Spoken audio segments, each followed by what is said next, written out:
Hey, sports fans, it's Mo Carter. Every high school football team in the Tennessee Valley has a goal of hoisting up a blue map at this year's Super 7 in Birmingham. And in order to get there, you have to do work in the off-season. This summer, the Fox 54 sports team chatted with a number of squads about their upcoming season. And you can check out some of your favorite teams right now on another edition of the First Down Friday Night Preview Series.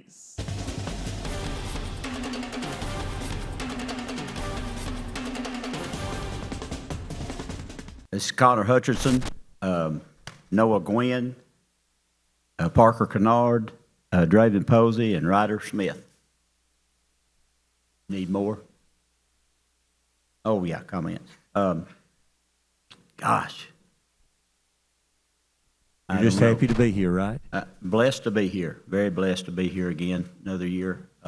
When you're my age, everything's a blessing. Just to get up every morning, eat, be on time. I almost made it on time. I don't know. Same thing every year, I guess. You know, we're just trying to work to get better, and had a lot of seniors last year, so there'll be some growing pains, I'm sure, early and possibly late. I don't know. Just trying to find some guys that, you know, this summer. Last few days anyway has been hot, so you can find out a whole lot more when it's hot than you can when it's cool. So everybody's looking good, working hard, doing the best they can. That's all any of us can do.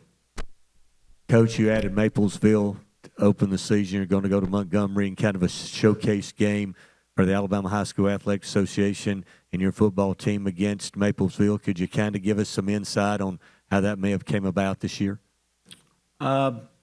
AJ, I don't know his last name, from the state Alabama High School Athletic Association just called me and saw where he didn't have but 9 games. So, you know, he wanted to know if we'd play, and I said yes. I'm not very smart. That's why I drink smart water. So, you know, these are guys that played in the state championship, and they had everybody coming back. But that's just the way it is. That's the way it is. Well, Coach, this year you talked about, you know, lost a lot of seniors, a lot of playmakers, a lot of big-name guys. Who are some of the guys you were expecting to step up this year? Because, you know, really and truly, this is going to be one of those no-name teams, I think. That's right. Of course, Ryder Gibson has started for 3 years. Noah had started a year and tore his knee up last spring, so he missed all last year, but we're expecting him to come back and do big things. And some of these guys have never started, but a couple of them's going to have to. And Weston Evans is a junior, and Jay Carter Lyles both started, and we expect them to, you know, just try to get better every week. For the players, guys, now that you are the 5 seniors, as Coach mentioned, lost a lot last year, senior class-wise. Now that you are the guys, mentioning Noah getting back to health and trying to, you know, stay healthy, what does this mean for you at this opportunity to be the senior leaders of this team, to try to step up and be more than just an impactful player but an impactful teammate? What does this mean for the opportunity for you guys? I would say it means the world. Having some great seniors for me coming up, some guys like Jake Wooden, he was a big influence on me, helped me out a ton. Now he helps coach our junior high. Great guy. Having the seniors last year that were great examples, and we just hope that we can be like some of those guys. Yeah, we've had a lot of great role models in the past 2-3 years. People like Steve-O who were playing, and Meathead, a bunch of people who've, you know, keep going on. But we just hope to be like them, you know, carried on, and let the juniors be like us and let it keep going. Meathead is Brody Dalton, by the way.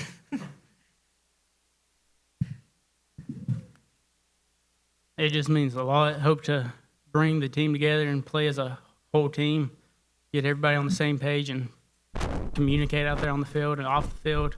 Just have a great season overall. Yeah, it means a lot, and we just want to be like Tucker Wilkes. He was a good lineman, and it means everything to us. I think we just need to push the younger guys to step up and get better, and that's what we've been doing all summer. So I'm going to ask the players this question, then, Coach, if you'd like to come in after them. You guys obviously are leaders of this team. I've worked out all summer with these guys on the team. Could you talk about maybe one or two guys that have really jumped out and somebody that's going to really step out this year and help this football team get wins? Obviously, Ryder Gibson. He's a dude. He's one of those guys that's going to go in, do the work, get it done, no matter how hard it is. He's going to not complain, nothing like that. He goes in, works hard. Got some guys pushing him too. Guys like Maddox Dawes. He's played a good bit last year, but he's really going to step up this year, I think, and help us out a lot. We got some people moving up into 10th grade this year too, that are playing, like Hayden Parker, who's been subbing in at linebacker. And then we got Sawyer Watkins, who was subbing in last year. He's a junior now, playing linebacker, starting. So we got some more coming up. I feel like Jay Carter Laws is going to do a great job. He's changed positions this year from where he was last year, and I feel like it's going to be a good move, and he's going to do good at that spot. I feel like Weston Evans, he's going to do good. He was at tight end, but now he's at tackle. Oh, yeah, I think he's going to do it. Ian Slayton, he's a sophomore this year. He's a big D lineman. He's going to be someone to watch out for. Okay, Coach, you want to comment on that? I didn't want them to tell all our good players. I'm afraid somebody will recruit them if they do.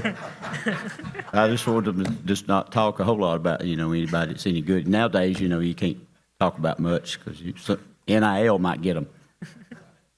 But I agree with all these guys. Some of those young guys going to have, whether they're ready to go or not, they better get ready. So it's here. Nobody feels sorry for Fyffe, no matter if they had 20 ninth graders starting. No, that's definitely true. Well, Coach, I want to ask you about this. Players that's played in the past, Ike Rowe, you also talking about Brody Dalton, Logan Anderson, Tucker Wilkes, all those guys. Do these guys, are they motivated by these guys that's going on to the next level? Do you think they take inspiration in that and it makes them dig a little bit deeper, because that's what hard work ends up being? That's what they have turned out to be, is their hard work. I think so. I think they do. And, we're in a nice air conditioner room and we talk about a lot of our good players, but that's not how they get to be good players, is in the air conditioner. So what do you do when you get hot and tired, and what kind of discipline do you have then to do what you're supposed to do? And like some of those guys did. And so it's good to sit around and talk about the past and who all was good and who wasn't. And when you're not out there on the field, but when you're out in the battle, there ain't gonna be no mama or grandmother to come to mean boys picking on you and hitting on you out there. They ain't gonna be there. Got a question for Ryder. You were thrown into an incredibly high pressure spot, filling in for Logan last year when he got hurt. What did you learn about yourself last year having to step into that big spot? I didn't play any running back last year for Logan, but I did have to step in there at DB. It was a lot of pressure, but just hitting them, just playing the game is really what I did. I just didn't try to, have my mind on too much, being too worried about it. But yeah.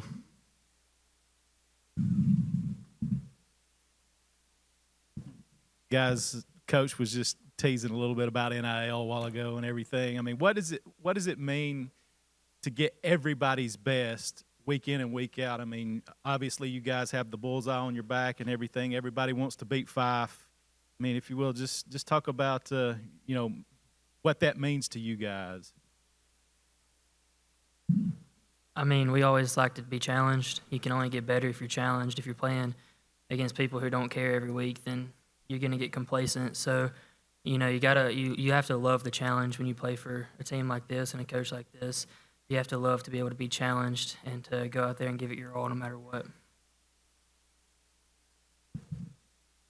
Like Noah was saying, to keep up with that challenge, though, you obviously got to work hard on and off the field. Make sure you're living right, is what Coach says all the time. So you just got to really be part of it. You got to love it.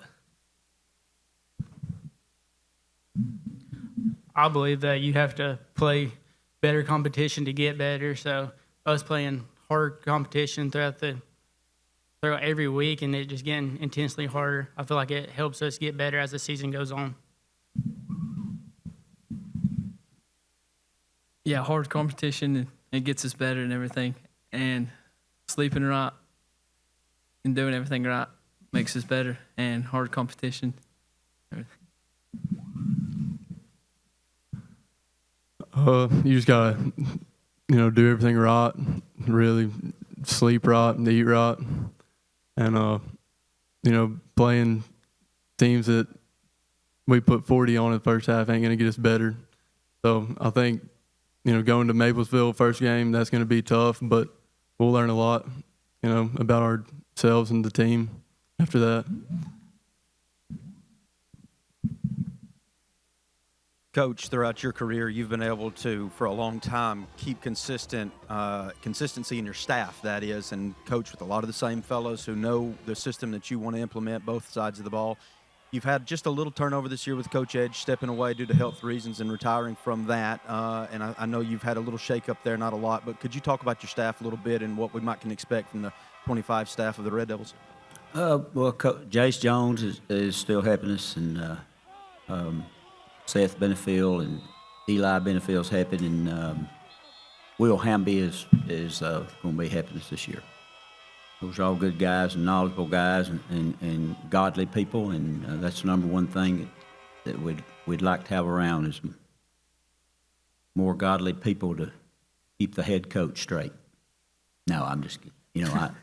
I need an influence just like everybody else, and those guys are really good people. Yeah, I was going to wrap it up. I'd like to ask you maybe team goals, obviously, at Fyffe. I know it's lofty, but maybe individual goals, team goals, and individual goals, and then I'll come back to Coach in a minute. As far as team goals, worried about getting 10% better every day, focusing on every week by week, no matter the competition. You got to play your best and be the best that you can and work hard to get to that point to where you can. And as far as individual goals, I'd say I want to be a better leader to these younger guys, give them an example to follow, not just on the field, but off the field in a Christ-like way. Try to help these guys to just be the best that they can be as well. Everybody's goal is obviously to win state, get the blue map, but first you got to win other games, region games, non-region games, even the games that you think you're going to win. You still got to work hard as a team. But personal goals, I think, like Noah said, I need to be a better leader. I've failed with that in the past, and just need to keep pushing myself harder. I feel like our team goals needs to be focusing on doing our job every day, knowing our job and doing it to the full ability. And personal goal is to show my glory to God while I'm out there on the field and just do everything I can with Him watching over me. Team goals is all of us get better and obviously win state and win the games and everything. And then personal goals is to be a better leader to the youngsters. And team goals, I would like to go farther than we did last year. And personal goals, I just want to give my best for, my teammates and give glory to God. So, Coach, I'll wrap it up asking you goals for this year's Fyffe football team. Well, despite what a lot of things are said about, we don't talk about a lot of goals. It's 1 week at a time. I've heard lots of comments over the years on things since I know so much about Fyffe, but they're not from Fyffe. But Of course, we'd like to win the state. We'd like to win the region. We'd like to win every game. I don't see anything wrong with that. I heard a coach one time say something about we don't try to go 10-0. Well, we'd like to go 10-0, but if we don't, let's go 9-1. And if we don't, we'll go 8-2 or 7-3 or whatever it is. If that's the best we can be. But I'm just, we're going to play it one day at a time. Hopefully, injuries will be a big deal on how far we go, just like they were last year. Had a major injury there that turned things around, and but that's part of the game. It's part of the game that these guys would feel and tell you we can't do anything about. We can't do anything about who the referees are. We can't do anything about the weather, and we can't even do anything anymore about who we play, really, in some situations. But we just we're going to be 90% of our team, probably going to be 10th and 11th graders, and that's our excuse this year. I'm sure everybody won't hear that. That's probably the last time I'll ever say it because, like I said, nobody cares what grade everybody. You hear that all the time. That's all I ever hear. I hear school's been young for 30 years, and them guys got to be seniors someday. So, I don't know. Like I said, half of them might not be here by next year anyway. They may go somewhere else. I don't know. I'm not changing. So if you don't like what's going on and you're playing and you don't like it, I guess all you can do is go somewhere else. I don't know. I don't have no goals. I've learned if I don't set goals, I'm not disappointed. 360. Anybody watch that movie? 360 and 59 in 34 years. You've had some goals. Thanks, Coach. Oh, thank you. A brand new season of Fox 54's First Down Friday Night begins on Friday, August the 22nd on Fox 54 and the Fox 54 Plus app.